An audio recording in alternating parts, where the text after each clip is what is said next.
Me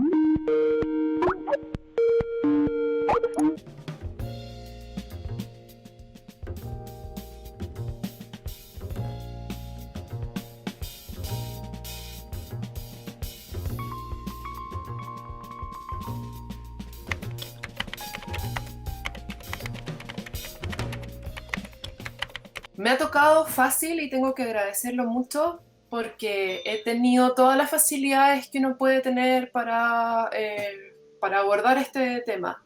Siempre he sido un poco ermitaña, siempre he sido un poco antisocial, entonces no tengo problema con quedarme en mi casa. Tengo una casa además antigua que es bastante grande, por lo tanto tengo mucho espacio para poder distanciarme, para poder tomar distancia de con quienes estoy guardado, que es mi familia. Estoy en estos momentos en Santiago, vivo en el centro de Santiago, en un barrio que de por sí es muy tranquilo, al lado del Parque O'Higgins. Entonces, que con esta cuarentena ha sido más quieto y silencioso aún. Entonces, la verdad me ha salido bastante fácil y ha sido bastante bueno y ha sido un tiempo provechoso, con las mínimas dificultades que tiene. Bueno, creo que todos los que pensamos la realidad y los que específicamente también pensamos la ciudad, todo lo que está pasando ha sido bien intenso y es un poco inseparable para nosotros la parte del estallido social, el levantamiento popular que sucedió a partir del 18 de octubre en relación además con este otro escenario de contraste que es esta pandemia, que es absolutamente distinto. Como que siento que la ciudad se ha puesto como, eh, ha tomado su imagen metafórica, podríamos decir, en los dos extremos. Tanto entre las imágenes que vimos en la Plaza de la Dignidad, con todos los enfrentamientos en que el espacio público vuelve a tomar esa cualidad como de barricada, de espacio público por excelencia, del lugar donde se dan las luchas políticas, y después este contraste con las ciudades vacías, que es como la apocalipsis o la anticiudad, y que se nos está dando en un lapso de tiempo como de súper pocos meses. Entonces, esos dos contrastes, de ver estas dos imágenes que son casi cinematográficas de la ciudad, pero que hoy día se vuelven reales, son muy perturbadoras, son muy, muy perturbadoras. Es como que sentimos que estamos viviendo un poco una ficción que nos golpea súper fuerte porque la estamos viviendo realmente, digamos, nos interpela y nos toca. La ciudad y el espacio se vive con la mente, pero también se vive con el cuerpo. Y, y siento que estos dos eventos han sido muy importantes como la relación con el cuerpo. Y uno, el estallido social, tiene que ver, digamos, con esa sensación de cuerpo, con estar en las marchas y sentirte hombro con hombro con la otra ciudadanía y entender que eres parte de un mismo cuerpo. Y por otro lado, también entender que la pandemia, la enfermedad, es una afección al cuerpo y se produce también en el espacio, en la posibilidad que tú tienes de contagiarte con algo negativo con ese otro cuerpo que hace un par de semanas, digamos, estabas hombro con hombro. Entonces, evidentemente que más allá de la carga como estética que tiene eso, hay un peso filosófico, psicológico tremendamente fuerte en esos dos contrastes, digamos, que nos están afectando directamente a cómo nos sentimos en el espacio, a cómo nos queremos mover, cómo queremos estar, etcétera. O sea, si esto nos hubiera pasado, todo lo que yo ya describía en el siglo XIX, es decir, sin la era de las comunicaciones, hubiera sido tremendamente intenso, solamente por nuestras sensaciones corporales, psicológicas, etcétera. Pero además está pasando en la era de las comunicaciones, en donde la virtualidad y el espacio que se arma, entre comillas, en las posibles conexiones que se dan por las redes sociales y la tecnología, ese otro espacio, aparece, se ofrece, y yo creo que como nunca se ha vuelto tremendamente relevante y nos hemos tenido que cuestionar cuán real es esa interacción. Si todas estas herramientas de comunicación en que tú te contactas con gente que está al otro lado del mundo con la misma facilidad que como te conectas, digamos, con tu vecino o con tu amigo que antes lo veías en el cotidiano, como que anuló el tema de la distancia, pero a la vez también nos plantea esta idea de si esto es una realidad o es un simulacro. Cuando nosotros no hacemos estas fiestas, entre comillas, no sé si, me imagino que todos ya con el tiempo que ha pasado hemos practicado todo tipo de nuevas relaciones sociales, como juntarse con los amigos a compartir, por ejemplo, cada uno tomando algo, como si estuvieras en un mismo lugar físico, pero en realidad completamente separado. Y hay una dualidad, porque por un lado uno dice, mira, esto es un espacio, esto es fabuloso, esto es impresionante, eh, pero es un buen simulacro. Nos impresiona el buen simulacro de espacio que es, pero de cierta manera se cierra la pantalla y por lo menos a mí me queda esa sensación de que no fue, no estuvo, no hubo la posibilidad del contacto físico, no hubo la posibilidad de esta realidad del espacio. Entonces creo que estamos ante el surgimiento efectivamente de una nueva espacialidad, de una nueva forma de cobijo y una nueva forma de contención que no teníamos antes, que son las relaciones virtuales, pero que es otra cosa, no es el espacio real y nunca lo va a sustituir, pero es un nuevo espacio que nos abre también nuevas posibilidades. Y es difícil aventurarse como a sacar la gran conclusión y como la gran lección de esto o vislumbrar hacia dónde vamos efectivamente.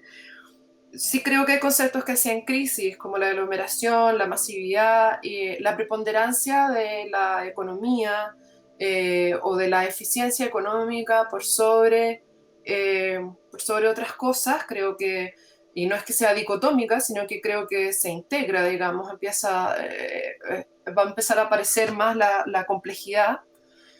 Y también las escalas locales. Creo que en nuestro país por lo menos hemos visto, y en realidad no solo en nuestro país, sino que también si uno lo piensa también a escala de Estados Unidos, país, como ciertas autoridades locales de estados y de ciudades, como en el caso de Nueva York, han demostrado necesitar respuestas distintas y ver respuestas distintas por la conexión que tienen, digamos, con su propia escala local. Y acá en Chile nos ha pasado lo mismo, los alcaldes los hemos visto en general muy, muy conectados y con una capacidad de dar respuestas inmediatas y creativas mucho más eficientemente que las autoridades a nivel nacional. Como que vemos que de cierta manera las autoridades a nivel nacional son un poco como unos grandes eh, aparatos duros y pesados, y que todas las decisiones que se toman se ven un poco torpes a pequeña escala, y en cambio vemos en general a todos los alcaldes corriendo, literalmente, digamos, solucionando con mucha más agilidad las cosas, con mucha más... Y esa creatividad que aplican viene producto, digamos, del conocimiento estrecho que tienen de las realidades locales. Es una creatividad que no viene desde arriba, sino que viene desde abajo, viene de recoger en el fondo las necesidades y de saber ajustarse. Entonces creo que sí, viene un cambio en que realmente nos vamos a dar cuenta de que la escala local es tremendamente importante, que la escala local requiere recursos, o sea que los recursos tienen que ser a escalas mayores para poder en el fondo equilibrar las desigualdades de las escalas locales, porque eso sí también aparece, así como vemos que en la escala local todo se mueve más fácil, vemos también cómo las desigualdades y las diferencias se manifiestan de forma patética y patente en las localidades más pequeñas, en donde hay diferencias de recursos, y cómo el Estado, en el fondo, su rol supra debiera ser justamente equilibrar el poder que tienen estas especies de actores ágiles que son las localías, los gobiernos locales. Y también como la pequeña escala, un poco también en todo. Creo que esta crisis para nuestro país va a ser tremendamente dura porque somos un país de pequeñas, micro y apenas medianas empresas, en donde en el fondo somos todos pequeños, digamos, empresarios de subsistencia, y vamos a tener que reinventar un poco de forma más solidaria que nada la forma de salir adelante, de retejernos, de reencontrarnos, de reocuparnos y de apoyarnos. Eh, y eso es un cambio de paradigma también tremendamente profundo, el entender que hoy día es un deber, podríamos decir casi ético, comprarle más a tu almacén que a la cadena de supermercados, comprarle a tu colega que se vio en la obligación de vender huevos o vender quesos en vez de recurrir a la gran empresa.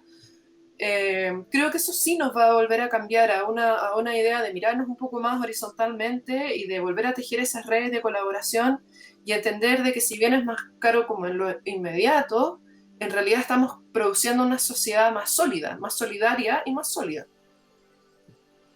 Lo más relevante es el cambio cultural. Eh, Todas estas iniciativas de huertas, por ejemplo, huertas urbanas, de autoabastecerse, eh, siendo súper crudo como irrealista, yo he tratado, por ejemplo, de tener una huerta y es súper difícil, todos lo sabemos. Capaz que no seamos capaces de ser buenos jardineros, digamos, ni siquiera para alimentarnos nosotros mismos. Pero eso es irrelevante. Creo que es mucho más importante el sentido simbólico de las huertas comunitarias, de los proyectos de volver, digamos, a una economía más consciente, más de efectivamente ver qué podemos producir y qué podemos evitar consumir y producir desechos, etcétera. Me parece que es mucho más relevante en ese aspecto, en este cambio cultural que podemos construir, en efectivamente poder cuestionar las formas de consumo, que finalmente van a seguir probablemente siendo las mismas. Las formas de producción probablemente no van a cambiar, pero sí las formas de producción obedecen a las demandas también ciudadanas.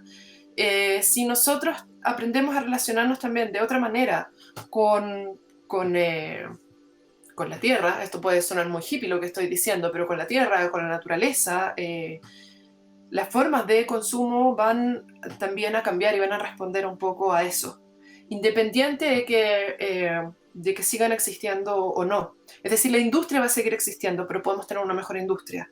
El comercio va a seguir existiendo, pero podemos tener un mejor comercio.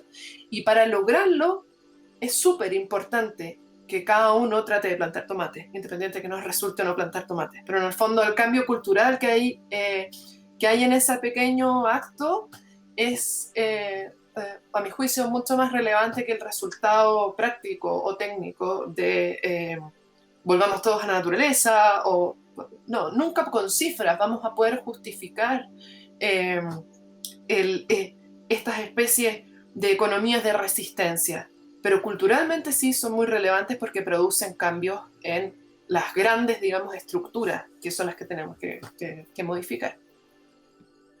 Me gustaría plantear una especie más de hipismo materialista, en el fondo. Y para explicarme un poco eso, creo que hay que tener mucho cuidado en la ecología de placebo, digamos, en creer que yo voy a salvar el planeta solo duchándome más corto.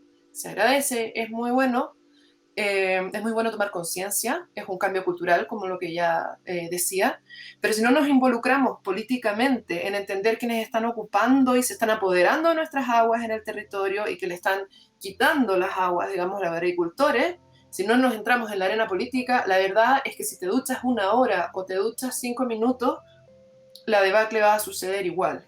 Entonces creo que hay que tener mucho cuidado con ciertas como cápsulas placebo que nos han inoculado de comportamientos que tranquilizan nuestra conciencia para sentir que estamos ayudando al planeta. El campo no es un paisaje, la naturaleza no es más un paisaje que podamos usufructuar y consumir como si fuera, digamos, uno de nuestros bienes más a disposición. El campo tiene dos grandes enemigos en este momento. Uno es la mega industria alimentaria, que es casi equivalente a la minería, que produce a gran escala y genera, digamos, una desertificación alrededor, ya sea de poblaciones o ya sea de agua, por consumo excesivo de agua, por manipulación tan intensiva de animales, digamos, que producen, digamos, francamente unos focos químicos, digamos, inhabitables alrededor. Y contra eso hay que luchar de forma política. No sacamos nada, digamos, con pequeñas acciones individuales. Y también tener en cuenta que el segundo gran enemigo del campo es el urbanismo. Son las parcelas de agrado, son entender el campo como un paisaje de disfrute y de relajo, y que finalmente va también esterilizando los mejores terrenos productivos para usufructo de familias y segundas viviendas. Y eso sí tiene que ver con un cambio cultural, individual, con entender en el fondo la conciencia de nuestras acciones. Eh, y en ese sentido creo que es posible tener una nueva relación con el campo, con la naturaleza, con la provincia, con la descentralización, pensar ciudades más pequeñas, pensar en núcleos en red urbanos y mosaicos que entretejan el paisaje verde del campo con el paisaje urbano, pero también entendiendo de que el campo, su principal función debe ser el alimento y la economía y la subsistencia de las personas. En el momento en que nosotros pensamos el campo solamente como un paisaje de disfrute, estamos siendo tan inconscientes, digamos, como las industrias que producen para hoy y luego, digamos, van a esterilizar el paisaje de mañana. Tenemos varios problemas respecto al tema del agua en nuestro país y en nuestra zona central especialmente. Primero, un problema que es, podríamos decir, natural, de origen antrópico, pero de un origen antrópico muy complejo, que es la sequía, el cambio climático y la tendencia a la desertificación, que requiere acciones muy macro, que van más allá, digamos, al tema del manejo del agua. Necesitamos que cambie la temperatura del planeta, digamos. Entonces, son acciones bastante estructurales. También está lo segundo, que es en el fondo el manejo del agua para las producciones industriales, eh, lo que se ha llamado, digamos, los movimientos sociales llaman no es sequía, es saqueo, que tiene que ver con la apropiación de las aguas y la imposibilidad que tienen las comunidades que están aguas abajo de recibir absolutamente nada de este recurso, que van provocando y aumentando la desertificación porque van volviendo terrenos que antes eran cultivables en terrenos estériles, van obviamente empobreciendo a familias. Y hoy día con la pandemia vemos, digamos, lo traumático que es que son comunidades que ni siquiera tienen agua para lavarse las manos todas las veces que se debieran poder lavar las manos. Entonces estamos construyendo, digamos, una especie de panorama dramático, ¿ah? Que ni siquiera de comunidades que ni siquiera tienen acceso a los recursos más básicos y a los derechos más básicos de subsistencia como es el agua. Y eso es un problema político, es un problema que no se ha querido tocar y que requiere una intervención urgente porque vemos en estos momentos cómo se está afectando un derecho básico de las personas. Y también tenemos un tema técnico, tenemos un tema de tecnologías, de cómo recuperar las aguas, de cómo diseñar formas de recuperar y de reutilizar, de utilizar más eficientemente las aguas. Creo que esa tercera pata es tremendamente importante, pero creo que son problemas de mayor envergadura a los otros dos anteriores, digamos. Que es el cambio climático, que debemos detenerlo y revertirlo ahora, y las políticas de aguas en Chile, que son abusivas y que realmente están provocando un daño enorme. Todos los gadgets, todas las cosas que podamos inventar, creo que ayudan, hay que seguir haciéndolo, pero sí eso nos va a ocultar el problema de fondo, que es el problema político y el problema, digamos, climático. De nuevo, son estrategias un poco placebo. Esto deja en evidencia todos nuestros errores, nuestras fortalezas, pero también nuestros errores y las complicaciones también que trae todo esto, digamos. Es una tragedia, trae parte de eso y la necesidad de repensarnos es la oportunidad también. A mí hay una teoría de origen, o sea, de explicación de por qué los seres humanos hacemos ciudades, que se basa en la muerte. Hay explicaciones que dicen que es la agricultura, que para cuidar los cultivos la gente decidió quedarse en un mismo lugar, volver a ver la cosecha, eh, y hay otras que la ciudad, el origen es económico, un punto de intercambio. A mí la que más me hace sentido y la encuentro muy, muy bonita tiene que ver con los muertos. En algún momento las comunidades decidieron eh, dejar en un lugar a un muerto y volver a verlo. Y ese lugar empieza a diferenciarse respecto a otros. Cuando tú, no sé, si cualquiera que haya tenido un patio y haya tenido un gato y haya enterrado su gato en el patio o a una mascota, ese patio no es lo mismo, no es lo mismo nunca más para un niño, no es lo mismo nunca más para uno. Eh, las personas empiezan a quedar como atadas al espacio. La muerte hace que ese lugar no sea nunca más el mismo. El lugar del dolor, el lugar del duelo, cambia para siempre la relación que uno tiene. Y eso es súper interesante porque nos habla de un origen que es afectivo, de la necesidad de hacer ciudades, que es mucho más allá de nuestras necesidades fácticas, económicas, defensivas, que tiene que ver, digamos, con una necesidad más cosmogónica, digamos, de nuestra posición en el cosmos, que es respondernos en el fondo al que hay más allá.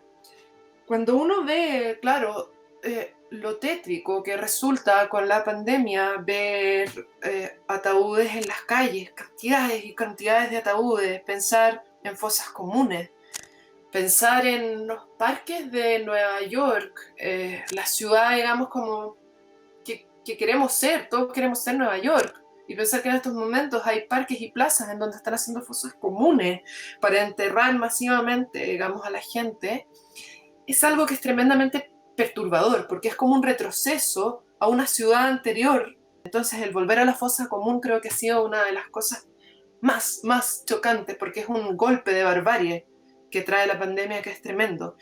Es la anticiudad, es la anticultura.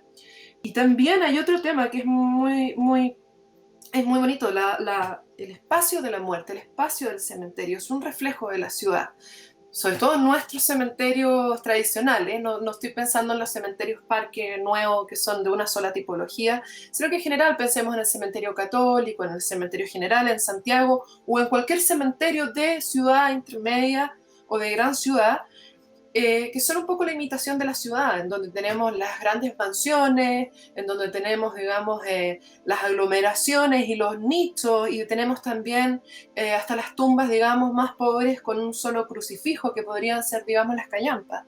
La ciudad de la muerte es el reflejo, digamos, de la ciudad de la vida. Entonces, en esa metáfora también es tremendamente fuerte enfrentarnos a la muerte, ese espejo, digamos, que nos ofrece la pandemia, que finalmente es eso.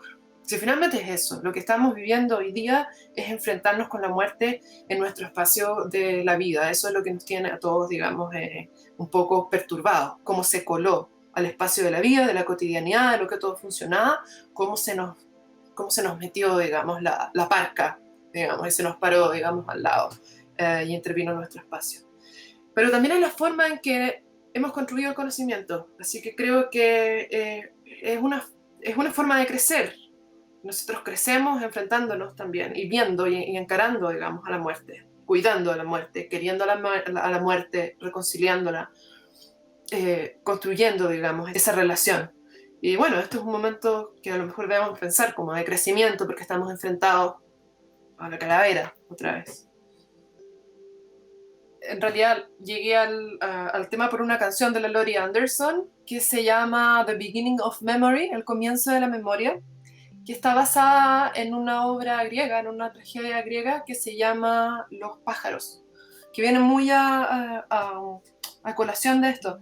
Y la historia que va narrando la Laurie Anderson es que en algún momento en el mundo solo existían pájaros y los pájaros volaban y volaban y volaban.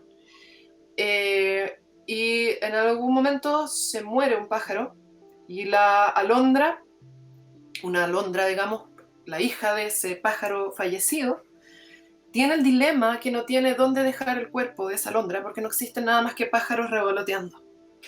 Y finalmente la alondra sale de ese problema, al no existir mundo, digamos, al no existir nada más que pájaros, cuando se enfrenta con la muerte, la alondra decide alojar eh, a este fallecido en un rincón de su cabeza. Y en el fondo comienza la memoria. Y en el fondo, en el momento en que dejamos, en el fondo, de revolotear, se podría decir, comienza la memoria y también comienza el espacio. A mí me parece que es muy bonita esa relación entre el hacer sentido, entre darle un lugar, digamos, a la memoria, que la memoria no solamente es el trauma, sino que también es el aprendizaje de ese trauma, es la paz, es que deje de afectar. Y encontrarle ese espacio, digamos.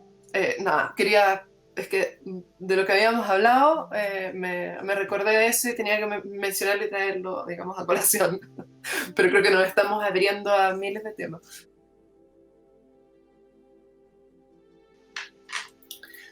Respecto entonces a esta reapropiación de los lugares, y teniendo a la vista, digamos, el levantamiento popular de octubre de acá de Chile, voy a remitirme un poco a la Revolución Francesa.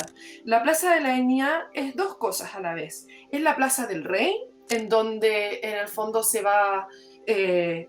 quiere montar la guillotina y se quiere revertir en el fondo el orden del espacio, el espacio simbólico, digamos, en donde se produce esta vuelta, pero también es el espacio del conflicto y del enfrentamiento. Son las dos cosas a la vez. ¿Ah? Es la barricada, es el campo de batalla y también es el lugar, digamos, simbólico. Una cosa está relacionada con la otra, por supuesto, digamos, la batalla se produce para resguardar, de cierta manera, que esta resignificación, entre comillas, pacífica, porque no hay resignificación ni revolución pacífica, digamos, se está buscando tergiversar algo, digamos, eh, pero que esta, en el fondo, tergiversación simbólica del lugar y esta apropiación del lugar tenga, digamos, efecto. Eh, y la violencia que sucede es directamente proporcional también a las contrafuerzas que suceden en estos dos espacios. Y por otro lado, la apropiación de la plaza es una apropiación simbólica, digamos, que está luchando contra una contrafuerza que ha sido, cierto, un espacio público en Chile tremendamente vigilado, controlado, dosificado, un poco infantilizado, en donde no tenemos cultura tampoco de espacio público. Por lo tanto, en estos momentos estamos viviendo, digamos, ese volcamiento de la ciudadanía a la calle, de la apropiación a la calle, de la calle, pero de una forma tremendamente violenta, porque la restricción anterior era también tremendamente violenta. Somos de los pocos países en donde efectivamente todo está restringido, digamos, lo que tú puedes o no puedes hacer en la calle, si tomas alcohol, no se puede tomar alcohol en el espacio público, bueno, quizás porque no sabemos comportarnos, digamos, pero nos habla de que somos una sociedad un poco que estamos en un estado todavía como de infancia y queremos salir de esa infancia. Y esa apropiación entonces ha tenido ciertos matices eh, que son de enfrentamiento de fuerzas, más allá de apropiaciones solamente simbólicas. Y creo que hay que entenderlas como en esa proporción. Recomiendo mucho la lectura de Sennett, justamente del libro Carne y Piedra, de Richard Sennett, el capítulo en que justamente habla de la Revolución Francesa, creo que se llama Cuerpos de Libertad, el capítulo, en donde habla un poco de esta relación del espacio con la revolución y cómo en el fondo el espacio de cierta manera fricciona y tensiona las relaciones de los ciudadanos con su entorno. Y el espacio de la Plaza de la Dignidad es un espacio tremendamente, digamos, de fricción, de friccionado. Creo que las preguntas más complejas y grandes eh, tienen que ver un poco con lo que ya hemos conversado, que es como que vamos a aprender. Vamos a aprender de esto, va a haber, estamos haciendo historia, vamos a ser capaces de hacer historia de esto. Sirve hacer historia para no repetir, para sacar lecciones. Eh, somos, eh, son estos momentos, digamos, también momentos espejos, digamos, que nos muestran cómo es la sociedad con todos nuestros defectos y con todas nuestras virtudes. Y la pregunta es, ¿qué vamos a ver también en ese espejo? A mí creo que no hemos terminado de verlo todo. Creo que vemos cosas muy negativas y tendemos a quedarnos en eso, porque es lo que nos espanta, pero también estamos viendo cosas positivas, estamos viendo mucha resiliencia, mucha capacidad de adaptación, mucha solidaridad, y eso nos devuelve también la esperanza. Y creo que eso también es otra pregunta que uno se hace. ¿Qué es lo que vemos de nosotros? ¿Qué es lo que vamos a ser capaces de ver? ¿Qué es lo que vamos a hacer? ¿Cómo nos vamos a autoabrazar después de esto? Después de lo que nos convertimos y lo que fuimos después de esta pandemia. Y también otra de las grandes preguntas que yo creo que todos nos hacemos casi personalmente es el como, ¿para qué servimos? Cuando uno está en estos momentos en que uno dice, bueno, todo este rato que llevamos conversando, hay un auxiliar médico que ha atendido a varios pacientes o un médico que está intubando, digamos, a otro y uno está hablando de cultura, de espacio, y uno dice, diablo, ¿para qué? ¿Para qué, digamos? Servimos, digamos, somos como la última de la última línea, digamos, ¿no? Eh, y yo creo que sí, que sí servimos. Creo que en estos momentos nos sirve eh, para volver a equilibrar cosas que son de verdad superfluas. Creo que esto nos va a hacer súper bien para poder eliminar un poco lo superfluo, lo irreflexivo, pero también para ordenar y poner en valor quiénes son efectivamente los que nos están salvando la vida, poner en valor la ciencia, poner en valor el conocimiento. Como nunca he visto más académicos en las noticias y gente tratando de escuchar a los académicos, a mí eso me hace muy feliz. Creo que efectivamente este es un momento en que nos vamos a reconciliar con el conocimiento y con el conocimiento de verdad. Me alegro mucho que todo el pseudo conocimiento haya dado un paso también al costado y le esté dando lugar, digamos, a las voces que efectivamente nos dan certeza y nos dan cobijo ahora. Y creo que la pregunta efectivamente de cómo contribuir es algo que me da mucha vuelta, digamos. No puedo seguir pensando de la misma manera y creo que nadie puede seguir pensando de la misma manera después de que pase y si conseguimos, digamos, sobrevivir a esto, porque tampoco tenemos comprado el futuro, lamentablemente. Y eso. Bueno, yo hace tiempo estoy recluida un poco en la academia, abandoné la práctica profesional y creo que estoy dando un giro cada vez concentrándome, no quisiera decir encerrándome, pero concentrándome más en mis temas que tienen que ver con historia, con la escritura y la crítica, digamos, de la ciudad, el entender desde una forma teórica la ciudad, pero siempre también desde una perspectiva histórica. Eh, y, y en estos momentos me siento muy motivada a, a concentrarme en eso, en esa parte.